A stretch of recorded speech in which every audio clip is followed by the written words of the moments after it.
অতি ফার্স্টে 20 তারিখে যখন গুলি খাই 20শে জানুয়ারি জুলাই, তখন মনে করেন আমি ঢাকা মেডিকেল ভর্তি ছিলাম। তখন আমার ওখানে চোখের কোনো অপারেশন হয় নাই, শুধু নাকের গুলি খেয়েছিলাম, নাকের অপারেশনটা হয়েছিল, 2বার সার্জারি করছিল। তো নাকের থেকে ঢাকা মেডিকেল থেকে পাঠিয়েছিল জাতীয় চক্ষু হসপিটালে। তো ওখানে বলছিল ঢাকা মেডিকেল থেকে যে ওখানে গেলে আপনার অপারেশন করা হবে, তো আমি জাতীয় চক্ষু হসপিটালে যাই। যাওয়ার পরে ওনারা আমাকে দেখা ঢাকা ডেন্টালে পাঠায়, বলতেছে আমাদের এখানে আপাতত কিছু নয়, আপনি ঢাকা ডেন্টালে যান। তো ঢাকা ডেন্টালে যাওয়ার পরে ওনারা আবার বলতেছে আমাদের এখানে আপনার কোনো চিকিৎসা নেই, আপনি আবার জাতীয় চক্ষু হসপিটালে চলে যান। এইভাবে ঘুরতে ঘুরতে আজকে প্রায় চলে গেল 2 মাস, কিন্তু এখনও আমার অপারেশন হচ্ছে না। নেমেছিলাম আমার ভাই স্টুডেন্ট, তারপর হলো গিয়া স্বৈরাচার হাসিনা সরকারের কে নামানোর জন্য অবশ্যই আমাদের নামানো লাগতো। যেভাবে আমাদের ভাইদের বুককে গুলি করে আমার ভাইদেরকে মারছে, তার জন্য আর কি নামছিলাম। তো নামার পরে দেখি আর কি অনেক ভাই স্টুডেন্ট আর কি গুলি খেয়েছে। খাওয়ার পরে আর কি ওনাদের বডিগুলো আমি সাইড করতেছিলাম, ধৈরা পুলিশ কিছু টাইনা নিয়ে যেতেছে, আর কিছুগুলো আমরা যারা যারা পারছি, ঠিক আছে, ওদের ভ্যানে করে নিয়ে যেতেছে। আর কিছু আমরা যারা যারা ছিলাম ওরা আর কি তাড়াতাড়ি করে, যাতে ওরা না নিতে পারে তার জন্য আর কি আমরা এক সাইড করতেছিলাম। বা যে গুলি খেয়ে এখনও জীবিত আছে ওকে হসপিটালে পাঠাইছিলাম।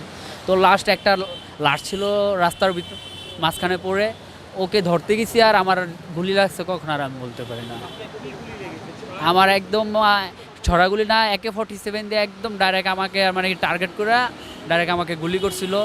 আল্লাহ পাক বাঁচা রাখছে, আল্লাহর কাছে লাখ লাখ শুক্রিয়া, ঠিক আছে। আর কি আমি এইভাবে যখন ঘোরার কারণে আমার নাকে লাগছে, না তো আমার মাথায় শ্যুট করছিল। সব টাকায় আমার ফ্যামিলি করতে হয়েছে। পুরা এই পর্যন্ত আমার খরচ হয়েছে টোটাল 2,40,000 টাকা। তার ভিতরে 1 লাখ টাকা আমার নিজের, আর বাকি এই 1,40,000 টাকা সব ঋণ। আমি কাজ করতাম ডিল ওয়ার্কশপের, এখন আর কাজ করতে পারবো না। ডাক্তার বলছে ভারী আর কোনো কাজ করতে পারবো না যত জীবন বাঁচে থাকবো। ফ্রি চিকিৎসা ছিল না ভাইয়া। যখন 20 তারিখে যখন আমার গুলি লাগে, 5 তারিখের আগ পর্যন্তই আমার কি শেখ হাসিনা সরকার যাওয়ার আগ পর্যন্ত আমার কি 1,60,000 টাকা চলে গেছে।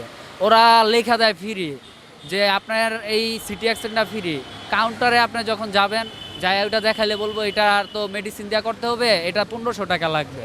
তাহলে মনে করেন আপনি যে আপনি 2,000 টাকা করে দিয়েই তো আমার সিটি অ্যাক্সিডেন্ট করা ভালো, যদি আমার 1500 টাকা দেওয়াই লাগে। তারপরে আমি শরীর অসুস্থ, আমি হাইটা যাইতে পারবো না এক্সরে করতে, তখন কি তো যদি আপনার হুইল চেয়ার আনি, হুইল চেয়ারে দেওয়া লাগবে 800 টাকা। এটা ঢাকা মেডিকেলই হয়েছে। 3 তলা থেকে নিচতলায় নিবে ইমার্জেন্সি আর কি, নতুন বিল্ডিংয়ের নিচতলায় নিবে 800 টাকা। সঠিক এটা তো আর বলতে পারি না আমি, কিন্তু ওনারা নিচ্ছে। এমন হুইল চেয়ারের ভিলি আমার দিতে হয়েছে না হলো 8 থেকে 9,000 টাকা। ওনারা তো মোটামুটি ধরেন আপনার যে ওষুধগুলার একদম খুব কম দাম, ওই ওষুধগুলা ওনারা ঢাকা মেডিকেল থেকে দিছে। একটা স্যালাইন, কিছু স্যালাইন ওনারা যেমন কি দিছে, আর কিছু স্যালাইন কি যেমন নাপা স্যালাইন বা কিছু স্যালাইন ওনারা কম দামি যেগুলো দিছে, আর দামি যা লাগছে সব তো বাইরে থেকে কিনে আনতে হয়। এমনকি যখন একটা অপারেশন করবো ওটিতে যাইতে হয়, তখন মনে করেন ডাক্তাররা যদি ওষুধ নাও লেখে, ওখানকার দাদুরা মনে করেন কি 5,000 টাকার একটা স্লিপ ধরা দেয় যে এই 5,000 টাকার ওষুধ লাগবে। যদি আপনি 5,000 টাকার ওষুধ আপনি না আনতে চান, 5,000 টাকা আমাকে দিয়ে দেন, আমি ওষুধ কিনে আনতেছি।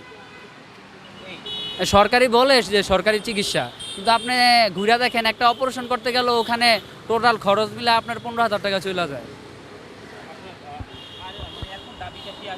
এখন দাবি আমার টাকা পয়সার কোনো সাবজেক্ট না, আমার এখন একটাই দাবি যে আমার চিকিৎসাটা যেতে হয় ভালো করে। আমার আজকে 2 মাস, প্রায় 2-2.5 মাস হয়ে গেছে, আমার এখনও চোখে অপারেশনই হয় নাই। এখন আমার চোখের অপারেশনই হয় নাই।